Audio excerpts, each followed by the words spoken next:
Are you looking to create your next best lip product? Well, I'm going to show you this easy DIY lip oil, so stay tuned.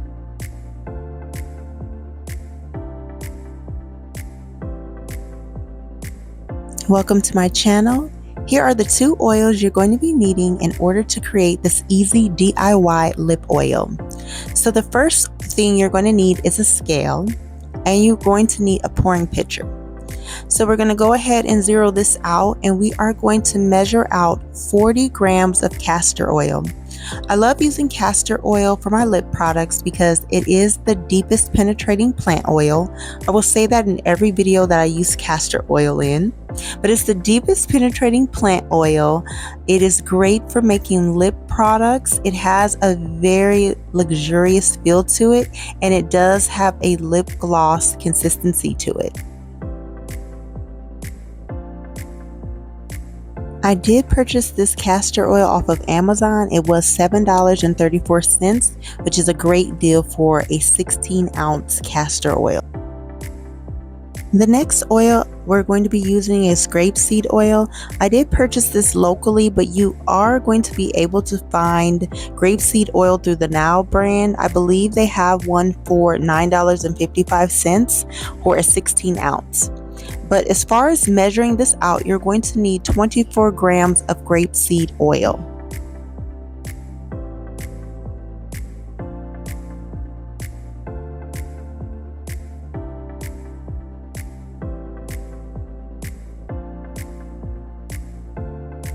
I love using grapeseed oil because it does also again mimic a lip gloss consistency. It's very high in ceramides.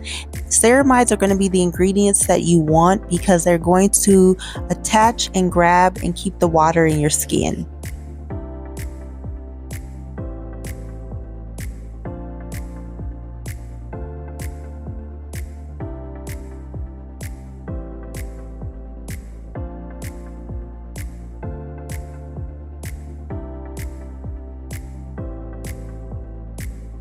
So now that we have the 2 oils incorporated together, the next step is going to be adding the thickener.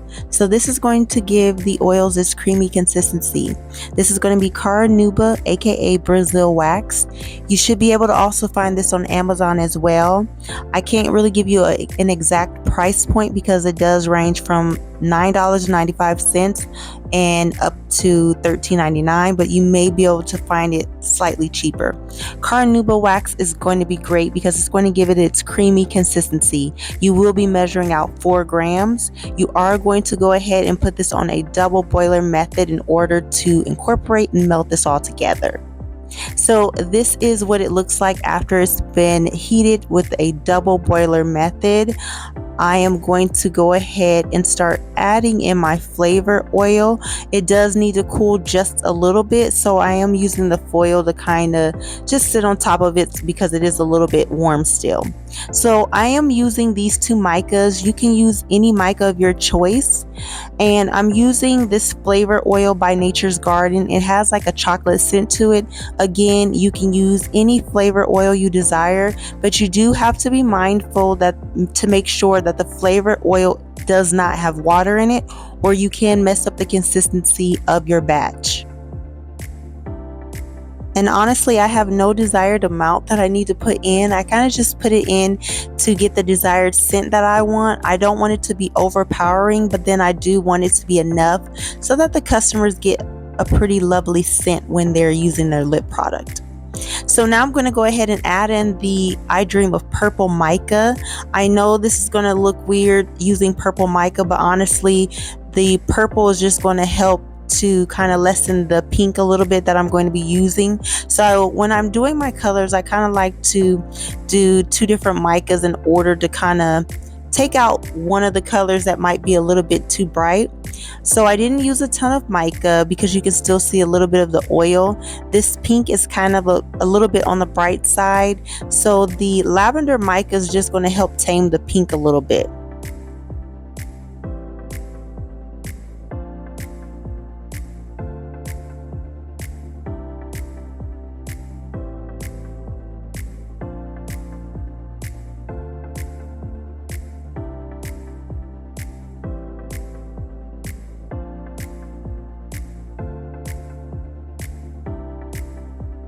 So you can see the color hasn't fully gotten to the color that I want.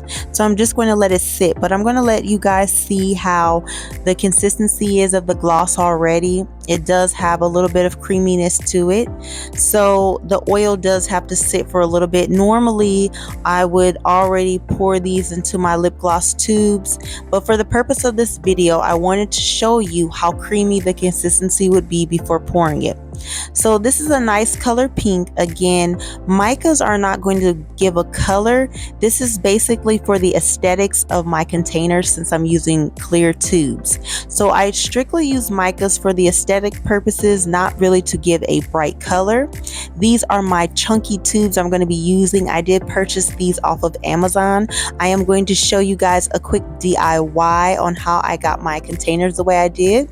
So all I did was purchase the containers off of Amazon, and I got the adhesive rhinestones just to make it easier. I was not going to put the rhinestones on one by one. I don't have that kind of time. So I'm going to show you, all I did was get these rhinestone stickers off of Amazon. I just kind of measured it out to the desired length that I wanted. I wasn't sure how exactly I wanted to do this, so I just kind of went ahead and draped it over the top.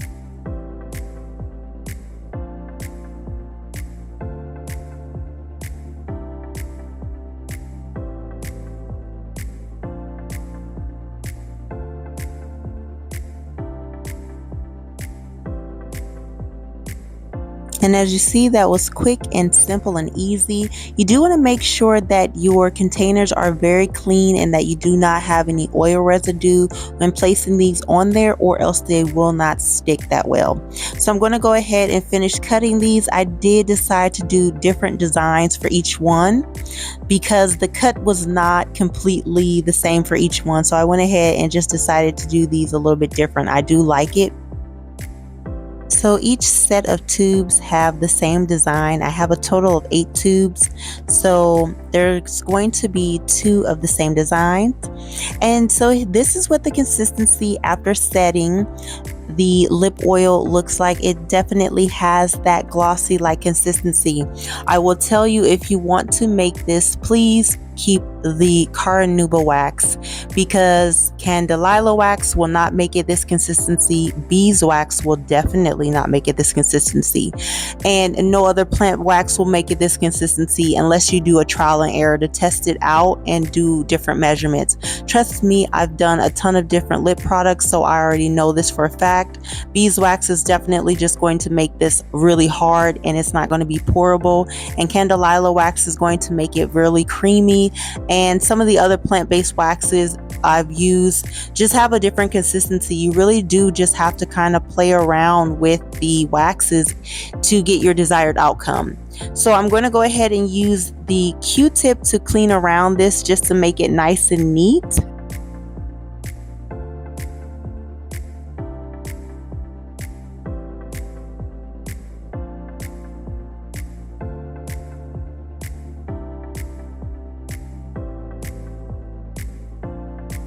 So here is the first pour of the first tube, and as you can see, it has a nice creamy consistency to it. It's not going to be a runny oil. It's designed to have a lip gloss consistency to it, and this is only using the 2 oils plus the wax. So I'm going to go ahead and finish pouring the rest of these. As I mentioned before, you can do a little bit of trial and error as far as like the different waxes. I definitely would say do not use beeswax because the beeswax will be very thick and very chunky. So this was my very first lip oil that I made when I started making lip products. It took me a lot of trial and error. I did start off by using beeswax, and then I shortly had to just go ahead and look for a plant-based wax.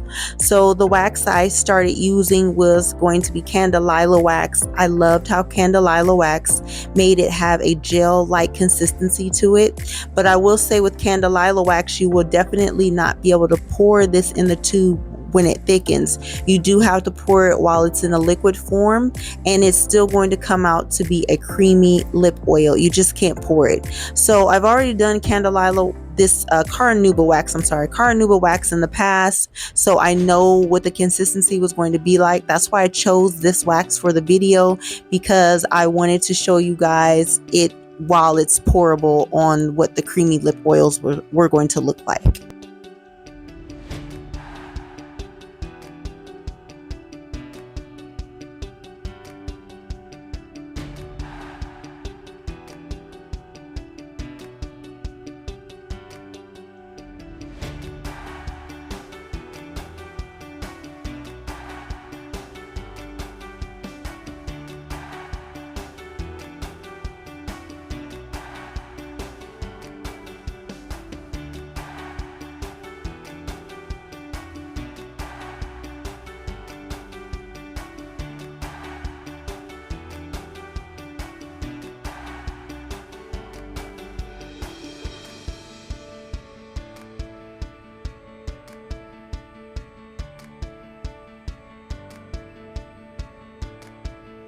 So you want to always make sure that you save over a tester, especially if you do farmers markets or vendor events. So this is going to be my tester that I have to let customers test it and see the consistency of the lip oil.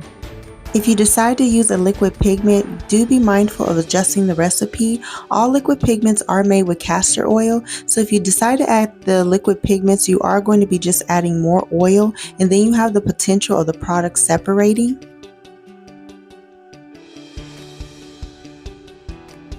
And as you can see how nice and shimmery the mica is. Again, this is for the aesthetics purpose for the lip oils. And here's the final product. Let me know if you decide to try this easy DIY recipe. If you want to change up the wax, I suggest doing a little bit of your own trial and error. Thank you so much for tuning in. Until next time, I will see you guys later.